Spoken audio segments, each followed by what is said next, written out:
22살의 애슐리 엘러리는 미국 로스앤젤레스에 위치한 명문 패션 스쿨에 재학 중이었습니다. 그녀는 패션에 대한 열정이 대단했어요. 또 평소에도 아주 활발하고 사교적인 성격을 가지고 있어서 친구들 모임에 빠지지 않는 편이었고요. 심지어 너무 예쁘잖아요. 이 외모를 겸비하다 보니까 그녀가 딱 등장하는 순간 시선을 한 번에 사로잡을 정도로 반짝이던 사람이었습니다. 그렇게 장밋빛 미래만 있을 줄 알았던 애슐리에게 과연 무슨 일이 있었던 걸까요? 안녕하세요. 토요미스테리 디바제식합니다. 지난 2000년 12월 31일 한 해의 마지막 날 애슐리는 친구가 주최한 새해 파티에 참석합니다. 그리고 거기서 당시 신예 배우였던 애쉬튼 커처를 처음 만나게 되죠. 애쉬튼 커처, 우리에게도 너무 익숙한 이름이죠. 유명한 배우고요.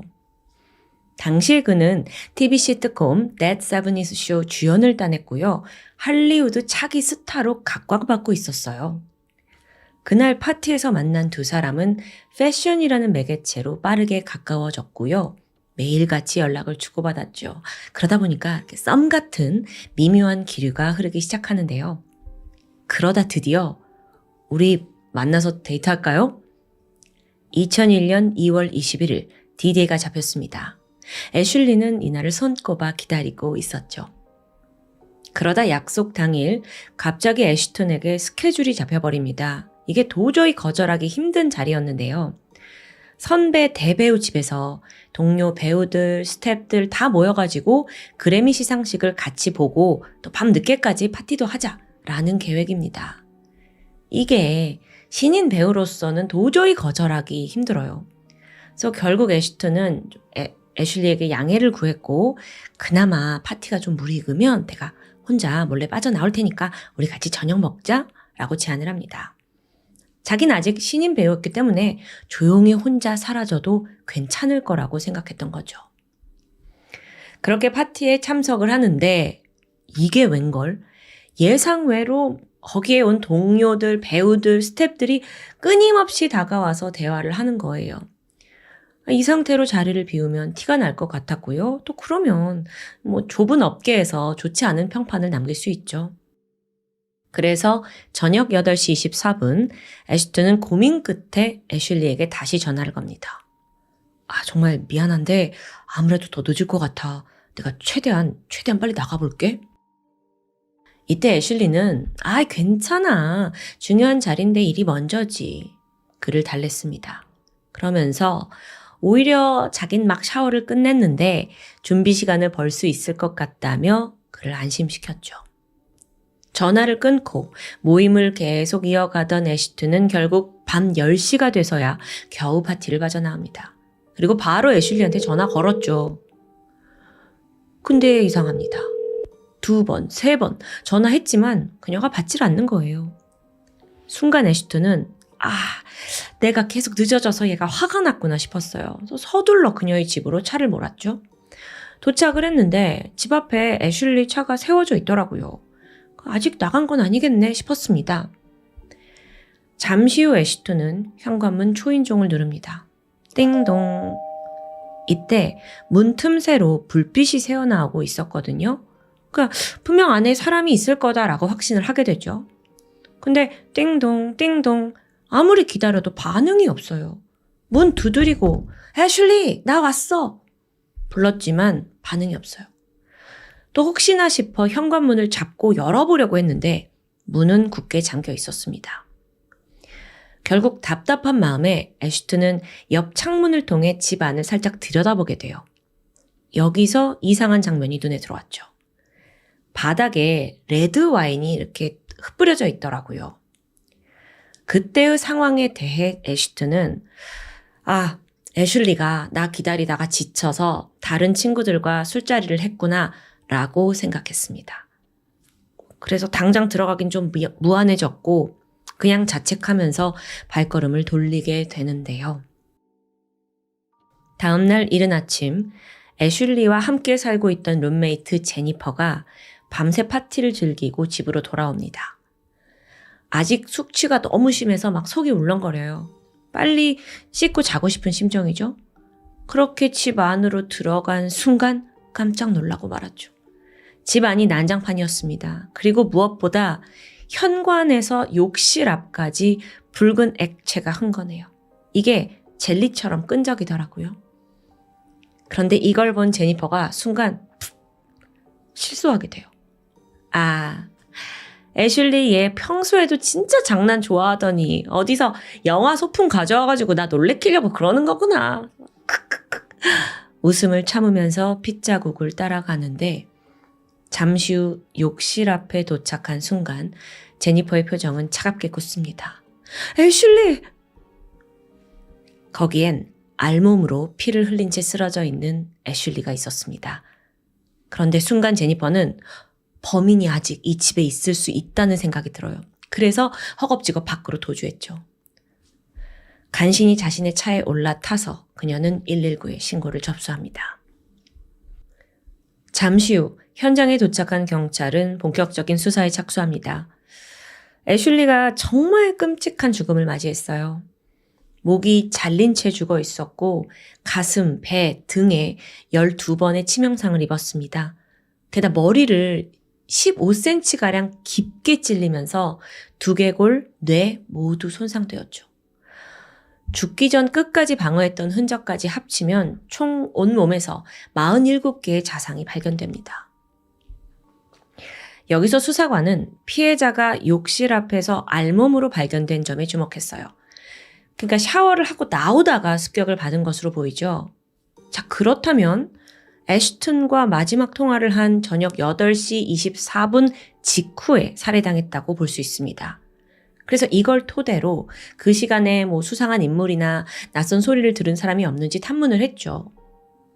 별다른 증언은 나오지 않았습니다. 일단 애슐리의 집은 대문을 거쳐서 현관까지 열쇠 2개가 있어야만 들어갈 수 있는 구조입니다. 그런데 강제 침입의 흔적이 없다는 데서 범인은 집 열쇠를 가지고 있을 정도로 가까운 면식범이 아닌가로 추정되기 시작했어요. 그리고 바로 이때 가장 먼저 용의선상에 오른 건 바로 애쉬튼이었죠. 마침 그 또한 사망 소식을 듣고 스스로 경찰서를 찾아옵니다. 왜냐하면 전날 밤 현관 문 손잡이 잡았잖아요. 그게 마음에 걸렸던 거예요. 지문이 찍혀서 범인으로 몰릴 수 있으니까요. 하지만 사망 추정 시간은 애초에 그가 애슐리한테 전화를 걸었던 그때입니다. 당시 애쉬톤은 파티를 즐기고 있었고 그거 본 사람 너무 많아요. 그래서 바로 용의선상에서 제외가 될 수 있었죠. 자, 그렇다면 다음으로 의심을 받은 건 집주인 41살의 마크 더빈이라는 사람입니다. 아니 갑자기 왜 집주인이 의심을 받냐 싶은데 사실 애슐리는 단순한 세입자가 아니었어요. 약간 내연녀 관계였던 것 같아요. 알고 보니까 사건 당일 저녁에도 그와 잠자리를 가졌다고 하고요. 조사해보니까 마크는 사건 추정 시간에는 가족들과 함께 있었다는 알리바이가 확인됩니다. 그렇게 일단 용의선상에서 벗어나게 되죠. 이후 수사팀은 주변 지인, 가족 모두 조사합니다. 근데 별다른 수확이 없어요. 게다가 현장에 남은 범인의 흔적이 거의 없다시피 하거든요. 그렇게 수사는 답보에 빠지고 있었죠. 그러던 중 룸메이트 제니퍼가 문득 한 남성을 떠올리게 돼요. 그는 바로 얼마 전에 마주쳤던 보일러 수리공 마이크였습니다. 지난 2000년 가을이에요. 애슐리가 크리스란 남자와 데이트를 즐기고 있던 때입니다. 두 사람이 이제 집 앞에서 대화를 도란도란 나누고 있는데 갑자기 이제 타이어가 펑크난 거예요. 당황한 크리스가 타이어를 이제 교체하려고 하는데 쉬운 일은 아니잖아요. 그래서 막 혼자 끙끙거리고 있었죠. 그때 다가온 이가 있었습니다. 큰 키에 다부진 체격, 보일러 수리공이었던 마이크예요. 제가 좀 도와줄까요? 이때 크리스가 자존심이 좀 상했는지 됐다. 나 혼자서도 할 수 있다. 라고 이제 거절하게 됩니다. 그러자 마이크가 자연스럽게 애슐리 쪽으로 갔고요. 잠깐 동안 두 사람이 대화를 나누게 되죠. 마침 이때 연락처도 교환하게 되는데요. 처음에는 두 사람이 가볍게 안부 인사를 하면서 연락을 시작했어요. 근데 시간이 지날수록 이 마이크란 사람의 집착이 도를 넘기 시작했죠. 어느 날 초대를 하지도 않았는데 파티에 불쑥 등장한 거예요. 근데 어떻게 해요? 이미 왔으니까. 그래서 뭐 한잔 해라. 뭐 have a good time 했죠. 근데 이 마이크가 조용히 한쪽 구석에 앉아가지고 애슐리만 쳐다보고 있는 겁니다. 영 기분이 좀 찜찜하죠.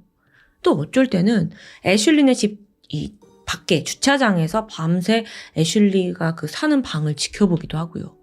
너무 이상하잖아요. 이걸 알고 있던 룸메이트가 증언을 했고 그 길로 마이크가 유력한 용의자로 떠오릅니다. 아니 근데 여기서 결정적인 문제가 있었어요. 도무지 그의 진짜 정체를 아는 사람이 나오질 않는 겁니다. 그러니까 마이크라는 이름 외에 보일러 수리공이다라는 거 외에 풀네임은 뭔지, 어디 사는지, 또 진짜 직업은 뭔지 뭐 하나 밝혀지질 않아요. 참 신기하죠? 이 사람이 일부러 자기의 신분을 좀 미스테리하게 남겨둔 건 아닐까요? 그렇게 사건이 발생하고 1년이 지나서야 2002년에 드디어 정체가 드러납니다. 그는 바로 25살의 마이클 가르지올로. 자, 마이클 가르지올로, 그의 개인사를 조금 살펴볼게요. 지난 1998년 고등학교 졸업을 했고 배우의 꿈을 쫓아 LA로 이주합니다. 서던 캘리포니아 대학 영화학과에 입학을 했는데 재능이 약간 있긴 했지만 또 다른 문제가 있었죠. 이 사람이 굉장히 반사회적인 성향이 짙어요. 주변과 잘 어울리지 못하는 겁니다. 종종 단편 영화에도 캐스팅이 되긴 했지만 거기서 받는 돈은 턱없이 부족했고요. 결국 그는 어쩔 수 없이 등록금을 벌기 위해 클럽에서 보안요원으로 일을 하게 돼요. 덩치가 좀 있고 하니까요. 근데 기본적으로 얘는 사회생활이 안 되잖아요. 그러니까 순탄치 않죠. 손님들하고 말다툼을 벌였고요. 막 동료들과도 사이가 좋지 않습니다. 심지어 허세가 심해서 동료들한테 제가 사람 죽인 적 있어서요. 이런 말을 하는 거예요. 성질도 불같아. 어느 날 손님 폭행한 사건으로 어쨌든 해고됩니다. 자, 여기까지 파악한 경찰은 당장 마이클 소환해서 그 사건 당일 행적이 어땠는지 또 애슐리와의 관계가 어땠는지 추궁했어요. 그는 뭐라고 하냐면 얘 애슐리요 파티에서 몇 번 본 게 전부인데? 이렇게 덤덤한 거예요. 근데 그 당시가 언제냐? 2002년입니다. 사실 지금이라면 뭐 핸드폰 포렌식, 위치 추적 해가지고 진실을 밝힐 수 있죠. 근데 과거의 기술은 제한적이잖아요. 그러니까 경찰이 그 남자를 강하게 의심했지만 정작 살인에 대한 직접 증거는 없는 상황입니다. 얘는 그냥 애슐리랑 그렇게 뭐 가까운 사이 아니었다라고 말하고. 그렇게 답답한 와중에 의외의 곳에서 소식이 들려왔죠. 일리노이주 경찰이었습니다. 마이클에 대한 수사 협조 요청이 들어온 거예요. 이거 갑자기 무슨 일이야? 통화를 했는데 마이클이요, 그 인간 9년 전에 벌어진 미제 사건 유일한 용의자라고요. 그럼 혹시 아까 뭐 허세성으로 말했던 사람을 죽였다라는 그 허풍이 어쩌면 진실이었을 수도 있는 상황일까요? 먼저 사건은 1993년 8월 14일 날 벌어졌습니다. 피해자는 일리노이주에 살던 18살 트리샤 파카시오였죠. 사건 당일인 토요일 아침, 트리샤의 아버지 릭은 출근을 하려고 차고로 향합니다. 차 뒷문을 열었는데 거기서 딸 트리샤가 이제 엎어져 있는 걸 발견해요. 근데 아버지는 얘가 이제 전날 밤 친구들과 파티를 했기 때문에 술에 취했다고 생각했어요. 아니었죠. 사망한 상태였습니다. 믿을 수 없어서 빠르게 심폐소생술을 했지만 이미 딸의 몸은 사후 강직이 어느 정도 시작된 후였습니다. 대체 그녀에게 무슨 일이 있었던 걸까요? 자, 새벽 1시에 파티가 좀 일찍 끝났어요. 그래서 트리샤가 친구 데려다 주고 홀로 집에 도착했죠. 차고에 주차를 하고 뒷문으로 향하려는데 마침 이때 괴한이 등장한 거예요. 왼팔이 잡혀서 부러졌고 또 바로 12번이나 칼에 찔립니다. 그녀는 현장에서 사망했어요. 그리고 바로 이때 부검을 하면서 그녀의 손톱 밑에서 범인의 피부 조직이 검출됩니다. 근데 이게 워낙 소량이었어요. 그래서 당시의 기술로는 DNA를 검출하는 데는 부족했죠. 실패합니다. 그때 현장을 둘러본 수사팀은 이게 면식범에 의한 계획적 범행이 아닌가라고 직감합니다. 성폭행이나 강도 행위는 없었어요. 또 갑자기 공격을 했는데 방어군도 별로 없었거든요. 그러니까 즉 범인은 정확하게 트리샤를 타겟으로 잡고 아주 짧고 빠르게 공격했던 것이다 라고까지만 밝혀냅니다. 여기서 잠시 트리샤에 대해서 살펴보면 그녀는 고등학생이었습니다. 근데 교내 인기 스타였어요. 성격도 유쾌하고 공부도 잘해서 장학금 받고 대학에 붙었을 정도로 똑똑한 아이였죠. 그랬기 때문에 더욱더 원한을 살 만한 면식범? 이게 있을 수 있을까? 나오질 않는 거예요. 결국 경찰은 아무런 답도 찾지 못한 채 4년이 지나가고 말았죠. 자, 그렇다면 이 사건과 마이클은 도대체 어떻게 연관이 있다는 걸까요? 아주 중요합니다, 여러분. 마이클은 트리샤 오빠와 초등학교 2학년 때부터 늘 붙어 다니던 절친입니다. 자, 그런데 어떻게 감을 잡았냐면 트리샤가 죽고 4년 후에 돌연 마이클이 할 말이 있다면서 집으로 들어와요. 근데 뭐 할 말 있다고 했는데 별말은 하지 않고 그냥 이렇게 보더니만 주방에 앉아서 연신 뒷문만 이렇게 힐끔거리더라고요. 근데 이 순간을 피해자 어머니가 놓치지 않았습니다. 제가 왜 자꾸 뒷문을 힐끔거리지? 그녀는 여러 생각이 들었는데 왜 그랬냐면 그 힐끔거리는 장소가 딸이 죽기 직전 차고를 통해서 들어오려고 했던 곳이었기 때문이에요. 그 문 뒤에서 죽음을 맞이한 거예요. 혹시 4년 전의 사건에 대해 뭔가를 알고 있나? 혹시 아들 친구 마이클이? 그녀는 반신반의하면서 곧장 담당 형사에게 이 사실을 말합니다. 그 당시에 워낙 용의자가 없기 때문에 경찰도 그를 주목하긴 했지만 사실 이건 뭐 그냥 힐끔 봤다고 어떻게 용의자로 볼 수가 있어요. 그냥 어머니 직감일 뿐이죠. 물증은 없고요. 그렇게 경찰이 주춤하는 사이 마이클은 로스앤젤레스로 이사를 가버렸죠. 그렇게 또다시 4년이 흘러버려요. 그러다 2002년입니다. 이제 기술이 발전하면서 피부 조직에서 범인 DNA를 검출하는 방식이 막 성행을 하고 있던 때예요. 이때 재수사에 들어간 일리노이 경찰은 트리샤 사건에 관련된 모든 사람들의 DNA를 채취해서 대조합니다. 가족, 친구, 반려견까지 포함했어요. 근데 여기서 그러니까 용의자였던 마이클의 DNA를 미처 확보하지 못합니다. 왜냐면 얘가 멀리 이사를 갔으니까요. 그래서 수소문을 했는데 어라? 얘가 지금 로스앤젤레스 경찰에 지금 잡혀있네? 용의자로 되어 있네? 그래서 도움을 요청한 거예요. 마침 애슐리 사건의 용의자였으니까요. 자, 만약에 그가 진짜 범인이라면 지금 이거 연쇄살인범을 잡은 셈이 되는 거죠. 그런데 여기서 마이클은 DNA 제공을 거부합니다.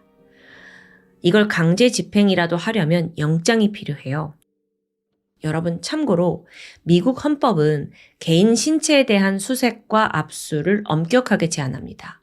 특히 DNA 같은 거 너무도 프라이버시 문제라서 강제 체열에 대한 영장 발부 자체가 굉장히 어렵다고 해요. 특히나 트리샤와 애슐리 사건처럼 직접 증거가 지금 없는 상황이잖아요. 이 와중에 허가를 받는다? 이건 거의 불가능에 가까운 거죠. 그렇다면 경찰은 다른 어떤 작은 단서라도 지금 절실합니다. 그렇게 다시 처음부터 마이클의 과거 기록을 하나하나 검토하기 시작했죠. 언제 어디 살았고 어디로 이동했고. 근데 그러다가 한 경찰이 찾았습니다. 환호성을 질렀어요. 자, 보니까 과거에 마이클이 부상으로 치료를 받은 적이 있었는데 그 병원에서 혈액 검사를 받았던 거예요. 이때 채취한 혈액 샘플이 그곳에 아직 보관되어 있었고요. 참고로 혈액 샘플은 의료 기록의 일부이기 때문에 환자가 아니라 병원 소유가 됩니다. 그리고 경찰은 그 의료 기록 접근 명령만으로도 혈액을 확보할 수 있어요. 그렇게 수사팀은 절차를 거쳐서 혈액을 확보하게 됩니다. 그리고 이어진 DNA 검사 결과 99.9% 일치. 그렇게 드디어 범인 마이클의 덜미가 잡힌 겁니다. 그런데 여러분, 아직 좋아하긴 일러요. 그를 재판대에 세우는 건 또 다른 이슈가 남아 있었습니다. 자, 먼저 일리노이주에서 발생한 트리샤 사건에 대해서는 손톱 밑에 있던 혈흔이 마이클과 일치하죠. 근데 그거 외에 추가 증거가 더 필요했어요. 왜 그랬냐면 마이클은 피해자 트리샤와 같은 학교를 다녔습니다. 또 오빠랑도 친해서 집에 자주 드나들었고요. 실제로 사건 전날 트리샤를 마이클이 집까지 태워다 주기도 했대요.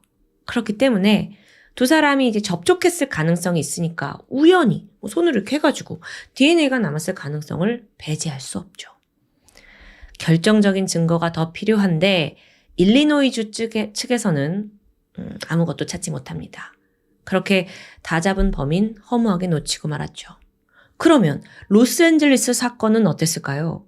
지금 용의자로 몰려있긴 한데요. 뾰족한 증거는 여긴 더 없어요.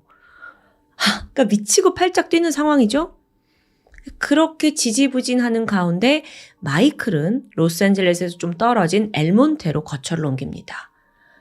아무런 변화 일어나지 않았고 그렇게 3년간 평범하게 잘 살아가요.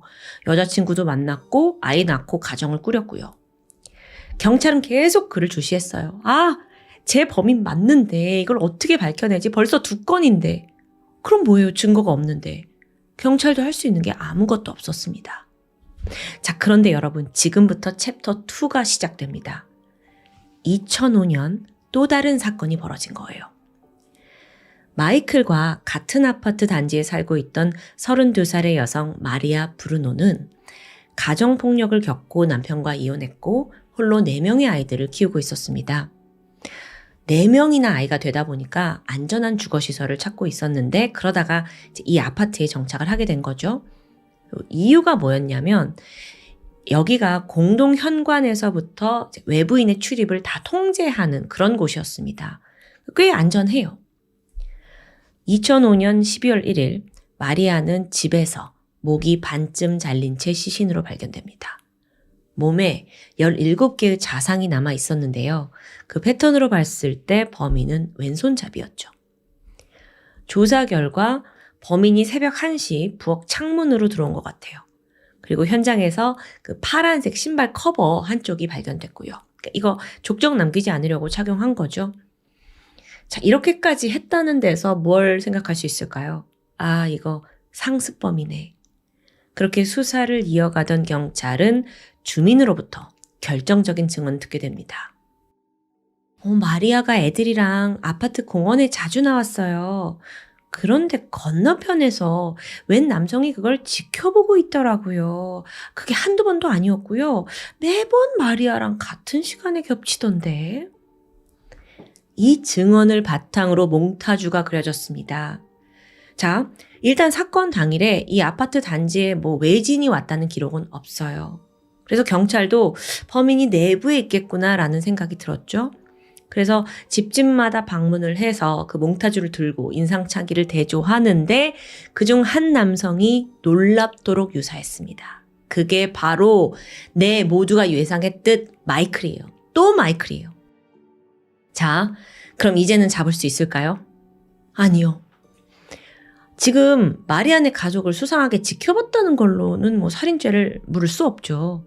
심증만 있는 거예요. 게다가 마이클은 이미 2번이나 다 잘 요리조리 피해간 사람입니다. 경찰은 또다시 절망했어요.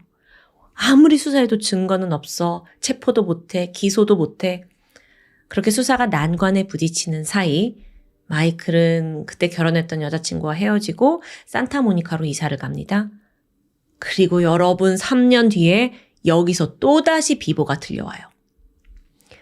2008년 4월 28일 밤 12시 26살의 미셸 머피, 그녀가 침대에서 잠을 자던 중에 갑자기 오한이 들었습니다. 눈을 떠보니까 창문이 활짝 열려 있어요. 동시에 인기척이 느껴졌는데 어둠 속에 괴한이 그녀를 지켜보고 있었죠. 왼손에 칼을 들고 그대로 미셸의 가슴과 어깨, 오른팔을 공격합니다. 그러다 4번째 칼을 휘둘렀을 때 미셸이 양손으로 이걸 딱 잡고 막아섭니다. 실랑이가 이어졌죠. 근데 마침 이때 남성의 손목이 베이게 돼요.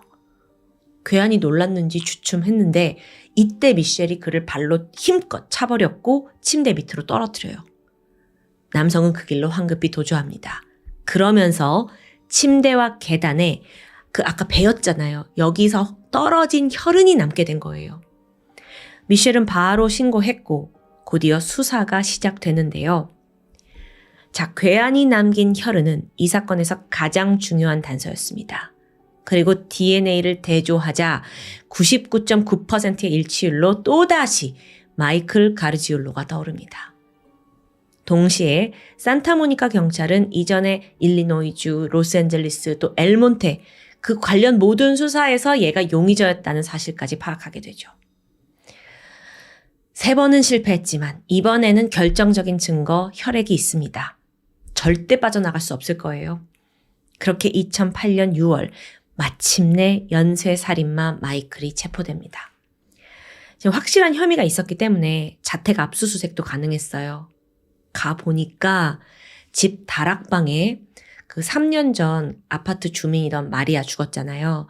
그 마리아 사건에서 유일한 증거였던 파란색 신발 커버 기억하시죠?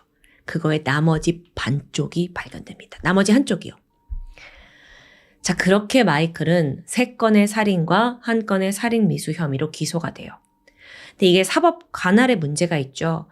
그래서 트리샤 사건은 일리노이 법원에서, 나머지는 캘리포니아 법원에서 진행을 합니다. 길고 긴 법정 공방이 시작되는데 2008년에 체포가 됐는데 이후 11년이 지나서 지난 2019년 10월에서야 캘리포니아 쪽에서 재판 결과가 나옵니다. 우선 마이클은 증거가 확실했던 그 마지막 미셸 사건에 대해서만 인정하고 있었어요. 근데 이건 사실 살인사건이 아니라 미수사건이죠. 근데 변호인 측에서는 그 헐리우드에서 발생한 애슐리 사건, 이것과 우리의 피고인을 연결할 증거가 없다라고 지적을 했고요. 오히려 다시 돌아가서 그 집주인 마크가 범인 아닌가 이렇게 의심을 합니다. 자, 2번째, 아파트 단지 마리아 사건의 경우 마이클이 배관 수리를 위해서 방문했던 적이 있대요. 그때 신발 덮개를 흘린 것 같다라고 변명을 했고요. 그러면서 또 이건 마리아 전 남편이 범인인 것 같다라고 몰아세웁니다. 이에 맞선 검찰은 DNA 증거 36,000쪽에 이르는 방대한 조서와 진술서를 제출해요. 여기에 100명이 넘는 증인이 법정에 세워졌다고 해요. 그리고 그 중에는 이젠 41살이 된 배우 애쉬튼 커처도 있었고요.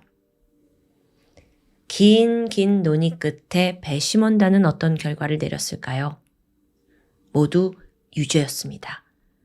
여기에 마이클 또한 지지 않았고요. 온갖 핑계를 대가면서 재판의 그 마지막 선고를 지연시켜요. 그렇게 무려 2년간 발악했지만 결국 2021년 7월 D-Day가 다가옵니다. 마이클에게는 사형이 선고되었죠. 첫 희생자가 사망한 지 28년 만의 일이었습니다. 그런데 아직 끝은 아니에요. 트리샤 사건이 남아있는 거예요. 그래서 2024년 9월에 트리샤 재판을 받기 위해 마이클이 일리노이주로 이송이 됩니다. 그리고 2025년 12월 현재까지 아직 더 이상의 소식은 전해지지 않고 있습니다. 앞으로 업데이트가 있다면 말씀드릴 텐데 가장 중요한 손톱, 그 DNA 증거가 있기 때문에 가석방 없는 종신형이 선고될 가능성이 크다고 분석됩니다. 자, 오늘 사건 정말 숨가쁘게 달려왔는데요. 사실 보통은 사건이 벌어지고 연쇄살인마를 추적해가는 과정인데 오늘은 살인마가 누군지 이미 다들 알아. 그런데 사건은 계속 벌어져. 이게 저는 너무도 답답했던 것 같아요. 근데 게다가 더 이게 증거가 얼마나 중요한지 다시 한번 깨달을 수 있었는데 어쩌면 그렇게 3번씩이나 이 사람의 꼬리를 계속 놓칠 수가 있죠. 그때 마이클은 어떤 감정이었을까요? 속으로 쾌재를 불렀겠죠. 자신만큼은 그 누구도 이루지 못한 최고의 완전 범죄를 이룬 연쇄살인마다라고 자부했을지 모릅니다. 심지어 그는 용의자로 지목된 와중에도 또 살인을 저질렀다? 이건 거의 살인 본능을 안에 이제 내재하고 사는 것 같아요. 4번째 피해자가 나온 뒤에야 질주는 막을 내렸습니다. 감옥에 갇혀있는 그는 자신이 상당히 운이 좋았다고 말할지 모릅니다. 하지만 결국 그의 미래엔 사형 또는 종신형이라는 삶이 남아있죠. 마지막으로 오늘 사건을 통해서 증거 없는 정의가 얼마나 무력한지 다시 한번 느꼈습니다. 그리고 추적을 멈추지 않았던 수사관의 노력 덕분에 그나마 피해자 유가족들이 조금이라도 고통을 덜 수 있었던 건 아닌가 싶습니다. 정말 숨가뻤던 사건, 여러분은 어떻게 보셨나요? 지금까지 토요미스테리 디바제시카였습니다. 안녕하세요. 토요미스테리 디바제시카입니다. 2010년 5월 22일 토요일, 미국 캘리포니아주 오렌지 카운티에 살던 스티븐 헤어 씨는 수심이 가득한 얼굴로 26살의 아들 샘의 아파트를 찾아옵니다. 주말에 방문하기로 약속했던 아들이 하루 종일 연락이 되지 않더라고요. 그래서 아버지가 직접 집을 방문한 거죠. 도착해서 벨 누르고 수차례 문을 두드렸지만 인기척이 없습니다. 다행히도 비상용으로 가지고 있던 키가 있어서 아버지가 현관문 열고 조심히 들어가요. 내부는 깔끔하게 정리되어 있었죠. 하지만 어딘지 모르게 무거운 정막이 흐르고 있었는데요. 이곳 저곳을 돌아보면서 아들 이름을 부르던 아버지가 무심코 침실 문을 열게 되는데 눈앞에 펼쳐진 광경에 심장이 내려앉는 듯 했습니다. 아들의 친구인 23살의 여성 줄리가 침대 위에 피범벅이 된 채 쓰러져 있었습니다. 근데 그 모습이 너무 처참했어요. 일단 줄리의 머리에 그 생일 파티에 쓰는 공주 왕관 있잖아요. 그게 씌워져 있었는데 그 옆으로 머리에 총을 맞아서 두개골이 반쯤 날아간 상태였죠. 게다가 옷은 갈기갈기 찢겨져 있고 심지어 티셔츠 뒤쪽에는 워드로 시작하는 성적인 더러운 욕설이 막 휘갈겨져 있습니다. 이 충격적인 장면에 놀란 것도 잠깐이었어요.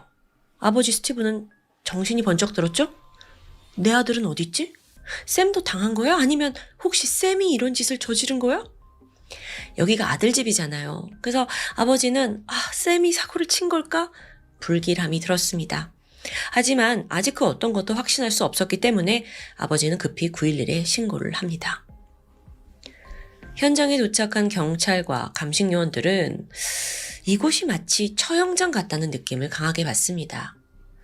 욕설을 써놨다는 건 이 피해자 줄리에 대한 강한 분노와 함께 누군가에게 이 살인을 보여주고 싶어하는 심리가 반영되어 있었어요. 그런데요, 이 현장은 마치 그녀가 강간을 당한 후에 살해된 것처럼 보이는데 실제로 부검결과 성폭행의 흔적은 없었습니다. 집 내부 깔끔하게 정돈된 상태로 외부 침입의 흔적도 보이지 않고요. 귀중품도 그대로였습니다. 현장 감식을 이어가던 경찰은 옷장 안에서 피해자 줄리의 핸드백을 발견해요. 그 안에 줄리 핸드폰이 있어서 확인을 했는데 샘이 그녀에게 보낸 마지막 문자가 남아있더라고요. 나 오늘 화나는 일이 좀 있었어. 너무 힘든데 집으로 와줄 수 있어? 자, 이거 샘이 보낸 문자인데 여기까지 파악한 경찰은 샘이 술과 마약에 쩔어서 친구인 줄리를 성폭행하려다가 실패해서 살해한 것이다 라고 추정을 합니다. 현재 샘의 행방도 오리무중이잖아요. 여권과 차가 사라진 상태였고요. 핸드폰도 줄곧 꺼져 있죠. 여기서 잠시 샘에 대해서 알아보면 굉장히 큰 키에 건장한 체격을 가진 20대 남성입니다. 대학교 친구들 사이에서는 재밌고 차분한 성격으로 인기가 많아요. 하지만 이와 달리 경찰이 주목할 만한 과거 전적이 하나 있긴 한데요. 고등학교 시절에 갱단과 어울린 적이 있었습니다. 지난 2001년에 자기 친구가 갱단과의 싸움에서 살해를 당해요. 여기에 분노한 샘이 갱단 간의 보복 전쟁에 끼어들게 됐죠. 이 사건으로 조직원 1명이 죽음을 맞이하면서 샘을 포함해서 23명의 조직원 모두 체포됐고 재판에 회부됩니다. 그나마 샘은 증거 부족으로 무죄 판결을 받았는데 이 사건 이후에 샘은 정신 차리고 갱단 생활 완전히 청산했어요. 고등학교를 졸업한 후에 그는 육군에 자원 입대하는데요.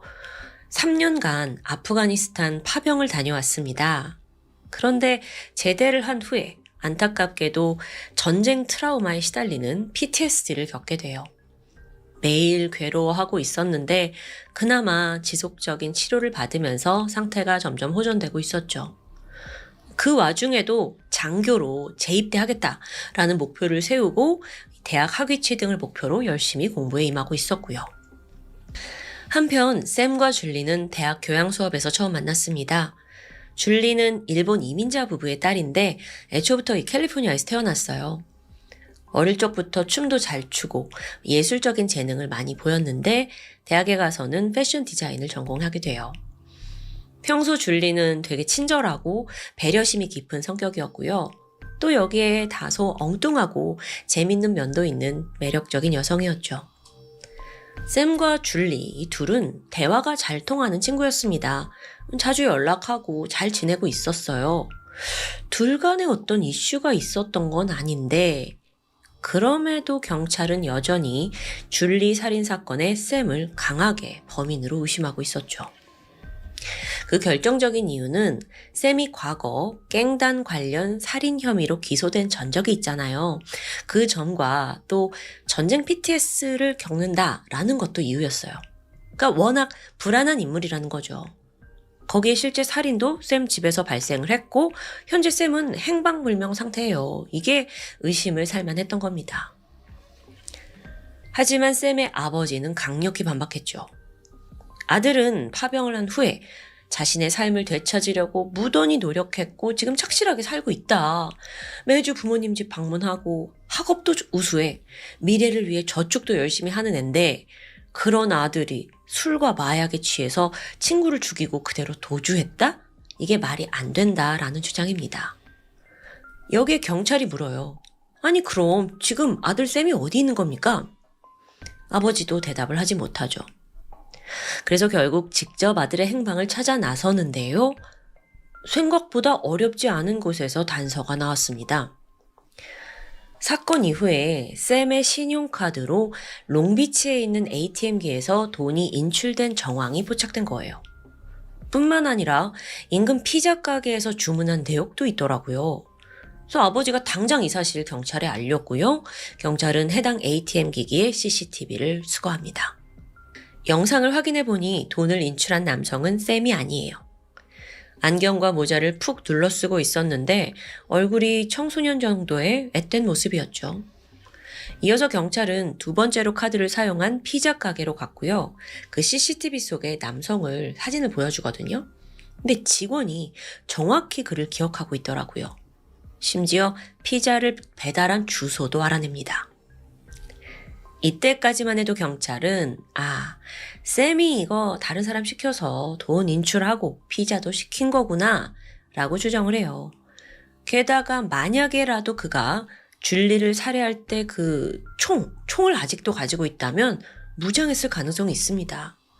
그래서 경찰도 만반의 준비를 하고 알려준 주소를 급습하게 되죠.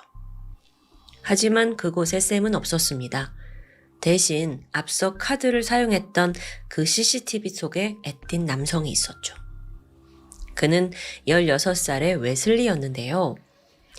사실상 사라진 샘과 죽은 줄리와는 전혀 관련이 없는 완전히 새로운 인물이에요.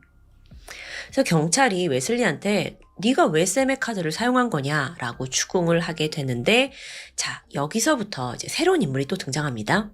웨슬리가 말하길 자기가 평소 알고 지내던 26살의 뮤지컬 배우 다니엘의 부탁을 받았대요. 다니엘이란 사람이 배우를 하는 것 외에도 무슨 보석금 보증회사에서 일을 하는데 그가 용돈을 좀 줄 테니까 작은 일 처리를 해달라고 부탁합니다. 무슨 서류를 막 보여주면서 이 카드 소유주가 보석금을 내지 않고 도주를 했다 어쩌고 저쩌고 내가 지금 바빠서 이 돈을 인출할 시간이 없으니 네가 가서 대신 이 카드로 좀 돈을 빼와라 라는 요청이었어요. 뭐 그렇게 어렵지 않은 일이잖아요. 말은 길지만. 그래서 웨슬리가 용돈 벌이 겸 그냥 수락을 했던 거죠. 자, 여기까지 웨슬리의 증언을 듣던 경찰이 순간 머릿속을 스치는 기억이 하나 떠오릅니다. 앞서 샘의 집, 그 살인사건 현장에서 결혼식 청첩장이 하나 놓여 있었어요. 그 안에 신랑 이름이 다니엘이었죠. 그럼 샘과 다니엘은 꽤 가까운 사이였다라고 볼 수 있겠어요. 즉각 경찰은 다니엘도 범행에 연루되어 있다라고 판단을 했고 그의 신원과 거주지 파악합니다.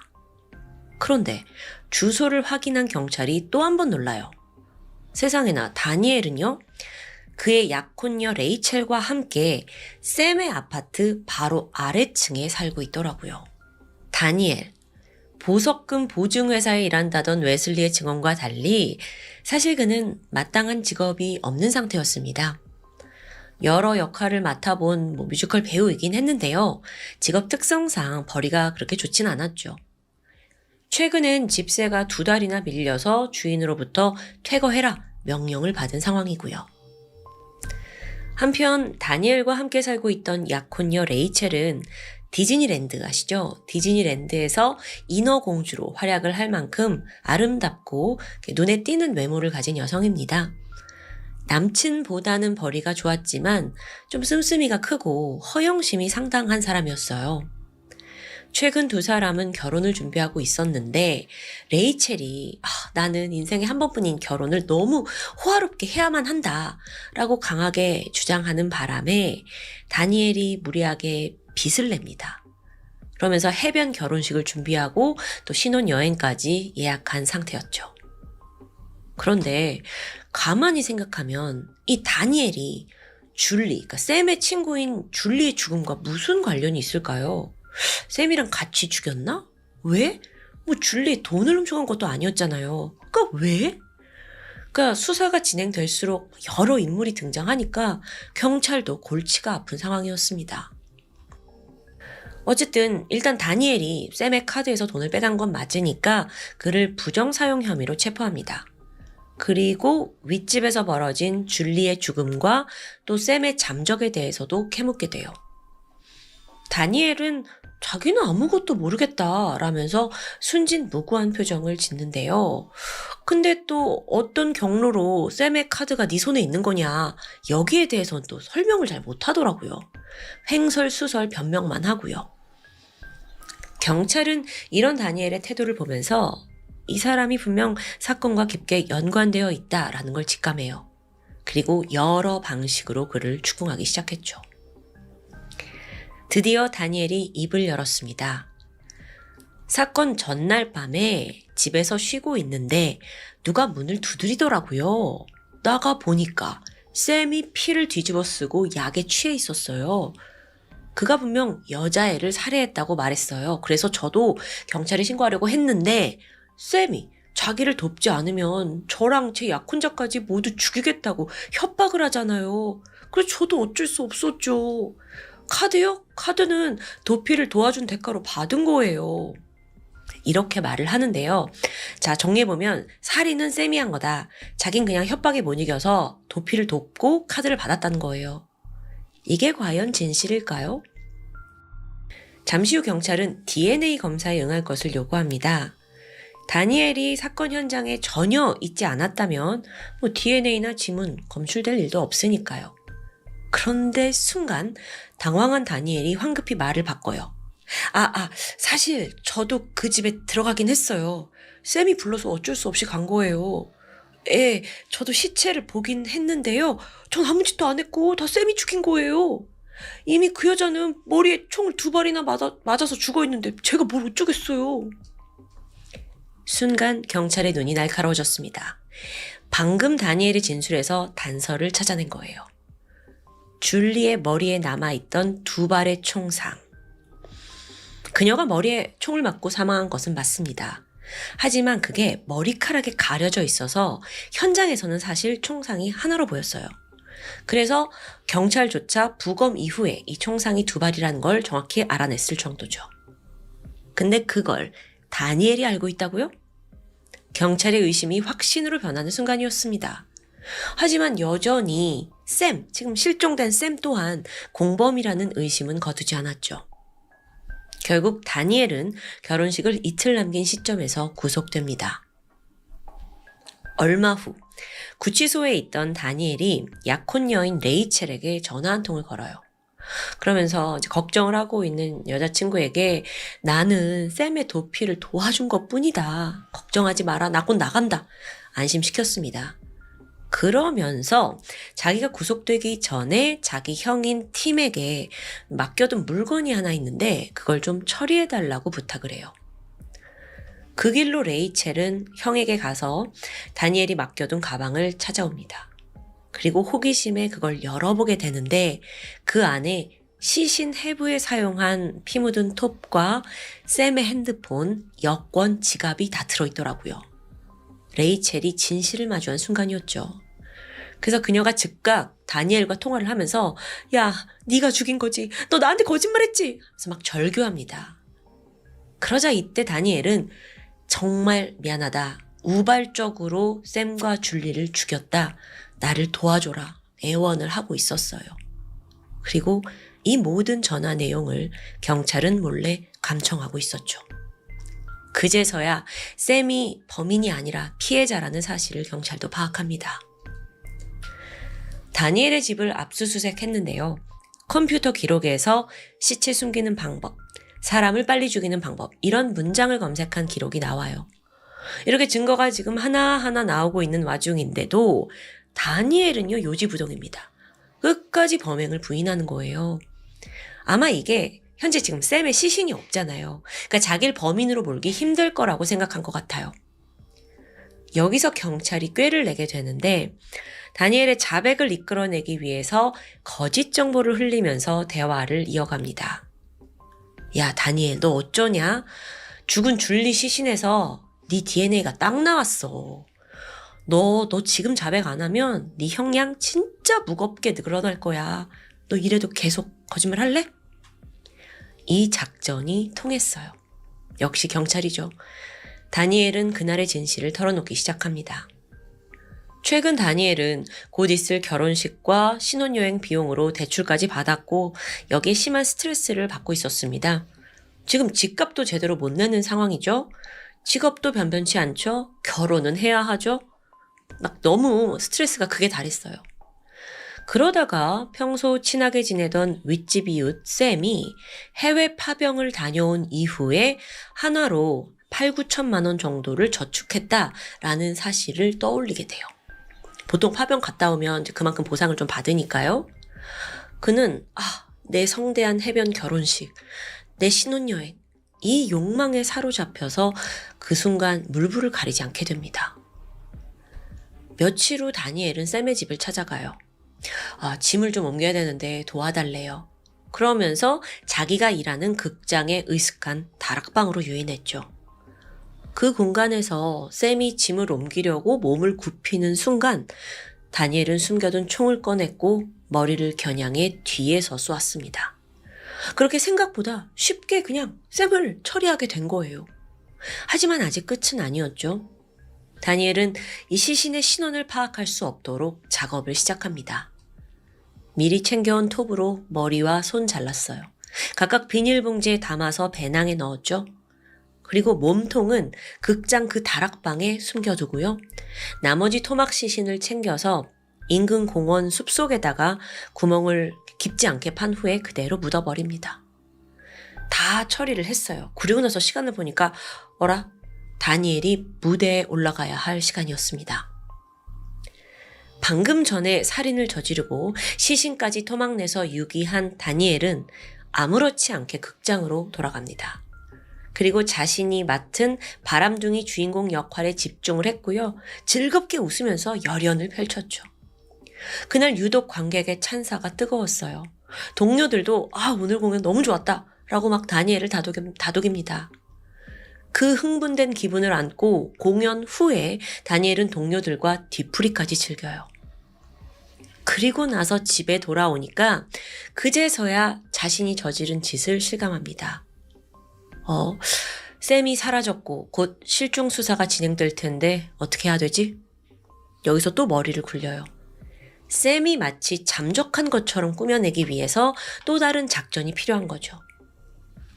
그리고 이때 샘을 죽인 후에 그 핸드폰을 챙겨놨었는데 그걸 열어서 문자를 막 확인하던 중 눈에 들어온 사람이 바로 줄리였습니다. 줄리, 힘든 일이 있는데 우리 집에 와줄래? 이건 다니엘이 보낸 문자였죠. 당시에 파티를 하고 있던 줄리가 이 연락을 받고 심상치 않네 싶어서 바로 뛰쳐나와요. 그러니까 파티 때 쓰던 공주 왕관을 그대로 쓴 채로 온 거예요. 그렇게 샘의 집에 도착한 줄리가 예상치 못하게 다니엘을 마주합니다.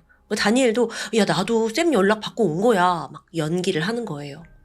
그러다 잠시 후 다니엘이 침실에 들어가요 혼자. 그러더니 줄리 여기 좀 와봐. 침대 아래 저거 무슨 자국이지? 줄리도 뭔가 싶어가지고 침실로 갔고 의심 없이 몸을 기울여서 침대 밑을 보려고 했어요. 그 순간 탕! 다니엘의 두 발의 총알이 줄리의 머리를 강타했습니다. 하지만 여기서 끝은 아니었죠. 자, 모든 걸 샘이 줄리를 성폭행하려다가 살해한 것처럼 꾸며야 했습니다. 그래서 일부러 그녀 옷을 찢고 일부러 더러운 그 욕설도 막 남긴 거예요. 이러면 경찰이 샘이 줄리를 죽이고 도주한 걸로 생각할 것으로 자기 전략을 다 짠 거죠. 그러면서 다니엘은 이건 정말 완벽한 내 연기만큼 완벽한 범죄잖아. 자화자찬에 빠졌습니다. 실제로 그날의 진실을 자백하는 내내 다니엘은 다소 상기되어 있었다고 해요. 죄책감이나 후회하는 모습은커녕 자기 범행이 꽤 영리하지 않았냐 라면서 자랑하는 태도입니다. 경찰도 황당하죠. 이후에 자백을 토대로 극장 다락방, 시신 숨겨놓은 곳이요. 그리고 공원에서 토막 시신들 발견합니다. 아이러니하게도 시신이 발견된 5월 29일은 샘의 27번째 생일이었습니다.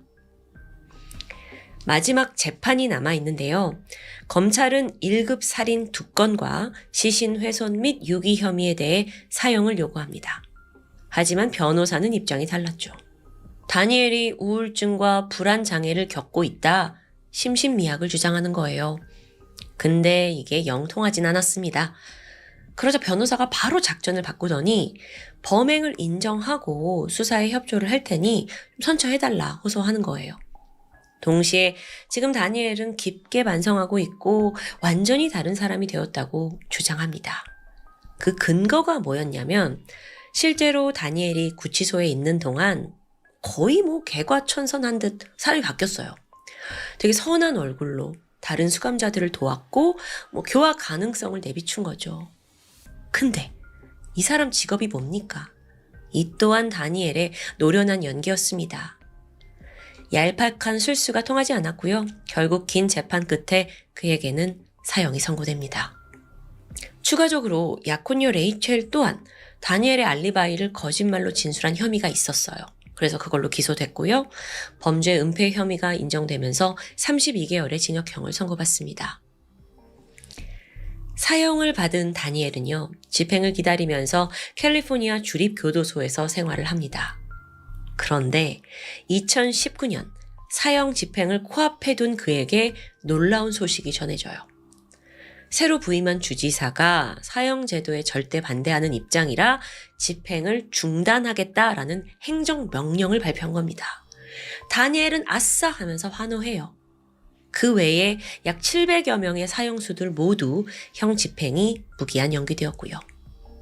그렇게 천운으로 목숨을 구한 그는 현재까지 캘리포니아 교도소에서 삶을 이어가고 있습니다. 화려한 뮤지컬 무대 속에서 유명한 배우가 되고 싶었던 다니엘은 하루아침에 2명을 죽인 살인마가 되었습니다. 어쩌면 그의 범행에는 매번 그의 연기력이 빛을 발한 게 아닌가 싶어요. 자신을 대단한 무슨 보석금 관련 업자로 포장한 것도 그렇고요. 돈도 없는 주제에 약혼녀한테 화려한 무슨 해변 결혼식을 약속한 것도 그렇고요. 샘을 죽일 때와 줄리를 죽일 때에도 그는 자신이 아닌 다른 사람처럼 굴었습니다. 아주 영악한 방식으로 사람을 꿰어냈고요. 이 모든 것의 목적은 단 하나, 단순히 돈이었는데요. 연기 실력을 범행에 이용한 뮤지컬 배우. 과연 그의 진짜 모습은 무엇이었을까요? 네, 사실 알 필요도 없죠. 이젠 그저 사형수일 뿐이니까요. 지금까지 토요미스테리 디바제시카였습니다.